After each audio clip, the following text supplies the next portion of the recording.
আসসালামু আলাইকুম। Easy math technique YouTube channel এবং ফেসবুক পেজের পক্ষ থেকে আপনাদের সবাইকে স্বাগতম। আমি আপনাদের সাথে আছি মোহাম্মদ জুয়েল হোসেন। তো আমরা আজকে নতুন যে পর্বটা নিয়ে আসছি, এটাতে কিছু অবিন্যস্ত উপাত্ত থাকবে, এগুলোকে আমরা বিন্যস্ত করব। তো এটাতে কি দেওয়া আছে যে নিচে 20 জন শিক্ষার্থীর গণিতে প্রাপ্ত নম্বর দেওয়া আছে। 20 জন শিক্ষার্থী এক একজন এক এক নাম্বার পেয়েছে গণিতে। তো প্রশ্নটা হলো কি, উপযুক্ত শ্রেণী ব্যবধান নিয়ে উপাত্তগুলোর সারণী তৈরি করব। আমরা আমাদের এসএসসি যে বোর্ডে থাকে এই ধরনের কিছু কোয়েশ্চেন থাকে, একেবারে যে 17 অধ্যায় যে উপাত্ত বিন্যস্ত অধ্যায় যে পরিসংখ্যানের অধ্যায় আছে, সেখানে 2টা প্রশ্ন থাকে। তার ভিতরে অনেক সময় দেখা গেল যে একটা উদ্দীপক এরকম দেওয়ার পরে বললো যে সারণী তৈরি করো, সারণী থেকে গড় তৈরি করো, মধ্যক তৈরি করো, প্রসারক তৈরি করো, যে কোনো একটা বলতে পারে। তো আমরা যেহেতু বিগত ক্লাসগুলোতে গড় কীভাবে তৈরি করে, মধ্যক কীভাবে তৈরি করে সেটা দেখাইছি, এই ক্লাসে আমরা সারণী তৈরি করা দেখাবো, পাশাপাশি বাকিগুলোর একটু ধারণা দেওয়ার চেষ্টা করব। চলুন তাহলে শুরু করি। উপযুক্ত শ্রেণী ব্যবধান নিয়ে উপাত্তগুলো সারণী তৈরি করতে হলে আমাদের প্রথমে সারণী আঁকতে হবে। এখন সারণী আঁকতে হলে আমাদের কয়টা সারণী আমরা আঁকবো এটাও আমাদের বের করে নিতে হবে। আর এটা বের করার জন্য আমাদের দরকার হবে পরিসর। আর আমরা প্রথমে পরিসর নির্ণয় করব। এখন আমি যদি পরিসর নির্ণয় করতে যাই, পরিসর কি, সর্বোচ্চ উপাত্ত থেকে সর্বনিম্ন উপাত্ত বিয়োগ করার পরে 1 যোগ করব। তাহলে আমরা এখানে সর্বোচ্চ উপাত্ত লিখে নিই। এখানে সমাধান সর্বোচ্চ উপাত্ত।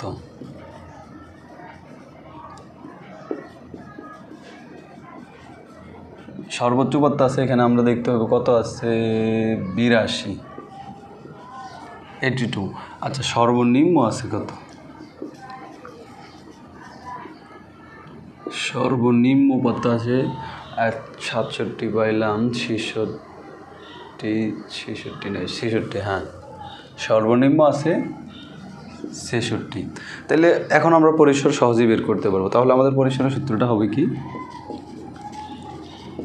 পরিসর ইকুয়াল টু সর্বোচ্চ উপাত্ত মাইনাস সর্বনিম্ন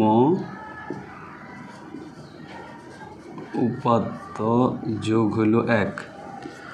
ঠিক আছে, তাহলে 82 থেকে আমরা 66 বাদ দেই, যোগ করি 1। তাহলে 82 থেকে যদি আমরা 66 বাদ দেই, তাহলে আমাদের থাকতেছে 17 যোগ হইল 1, তাহলে 18 হইতেছে 7, 8 থেকে 1 গেলে 7। ঠিক আছে,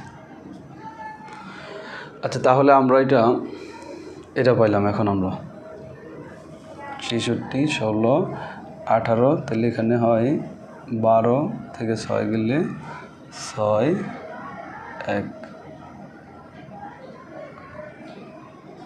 16 আর হলে 1, 17 হয়। এটুকু পাইলাম। এখন আমরা বলছি আমাদেরকে উপযুক্ত শ্রেণী ব্যবধান নিতে।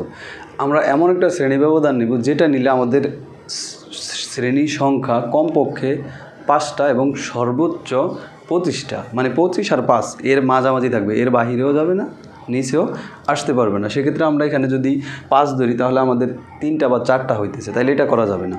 আর যদি আমরা 4 ধরি তাহলে আমার মনে হয় যে 4 4 16, হ্যাঁ 5টা হইতেছে। তখন আমরা কি ধরবো, এখন দেখো, ধরি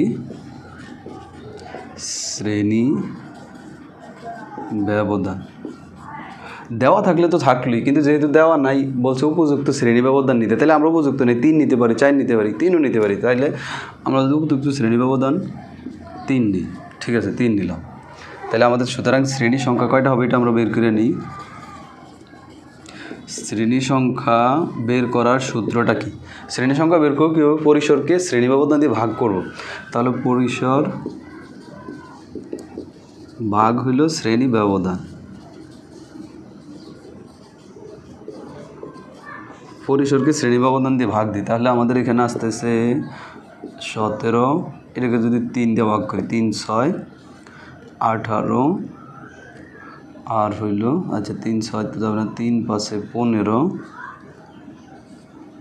3 5 15, 5.20, 3 6 18, অর্থাৎ 6 6 এরকম আসবে। সেক্ষেত্রে আমরা এটাকে 6 ধরে নেব। কেন ধরবো? আমাদের গড় লাগবে 5.66, মানে 5টা লাগে আরও একটু গড় লাগবে বা একটু বেশি। তো একটু বেশি তো আর গড় আঁকা যায় না, কমপক্ষে তো একটা গড় আঁকতে হবে। সেক্ষেত্রে আমরা 6টা গড়ই আঁকবো। এখন আমরা এখানে 6টা গড় তৈরি করব।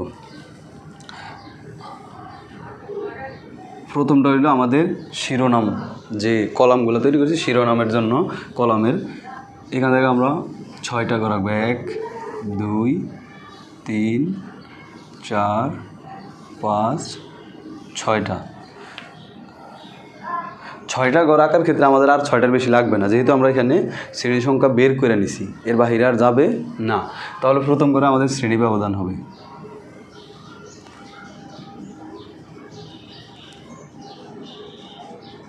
শ্রেণী ব্যবধান বা শ্রেণীব্যাপ্তি নিলাম। এখন আমরা সবচেয়ে 66 আছে, তো আমরা চাইলে 65 থেকেও শুরু করতে পারি বা 66 থেকেও শুরু করতে পারি। তাহলে 66 থেকে, তাহলে যেহেতু 3 নিছি, 66 একটা, 67 একটা, 68 একটা, তাহলে 68 পর্যন্ত আসবে। তাহলে 68 তো এখানে গেল, তাহলে 69 এখানে, 69 70 আর 71, তাহলে এই 3টা এখানে, তাহলে 72 73 74, তাহলে এখানে 75 76 77 78 79 80, তারপরে 81 থেকে 83, এরপরে আর আসবে না আমি মনে করি। তো এইখানে এইটুকু হইলে, যে 83-র পরে কিন্তু আর নেই, অলরেডি 82 পর্যন্ত আছে, তার মানে একটা বেশি হয়েছে। এরপরে আমরা যেটা করবো, আমরা এখানে ট্যালি চিহ্ন আঁকবো।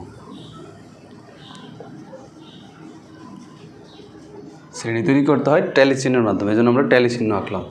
এরপর আমরা এখানে সর্বশেষ কতটা ট্যালি চিহ্ন হইলো এটাকে আমরা গণসংখ্যার মাধ্যমে দেখাবো। তাহলে প্রথমটা কি আছে? 67, প্রথম সংখ্যাটা কাইটা দিলাম, প্রথম করে আছে। দ্বিতীয় সংখ্যাটা 70, 70 কোন করে আছে?